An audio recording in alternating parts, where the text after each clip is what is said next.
Ну Камиль 3 команда алды жигиттер. Жарды суу ак башат. Жарды суу.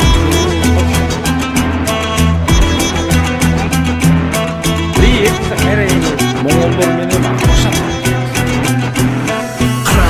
Şu kırgız çigitleri aldığa Kolu medal gümüş menen jada kalsa altın var Çelberegen kırgız çeligine biyik jaraşat Sportçularda oşonduktan boldu ula jakşılap Dayım kırgız ulup özü biyik koygon namısın Kırgızında күрөш чыккан балбадарын алышы Биз элимдин үмүтүбүз баштаган соң таштаба Муну эреже түрүндө бек ичиңе сактап ал Уруп жарган бул өрүмдү спортчуларга арнагам Жигиттерге кыргызымдын намысын бек сактаган Чеберине спорт түрүнүн ары көздөй жогору Дагы бийиктерге жетип бийгиликте бололу Ошондуктан өчүрүңдү элиң үчүн аяба Биз силерге ишенерибизди билип алгыла Талыкпаганда күнүгө өсүп келе жаткандар Жигиттер бар болгула барыңар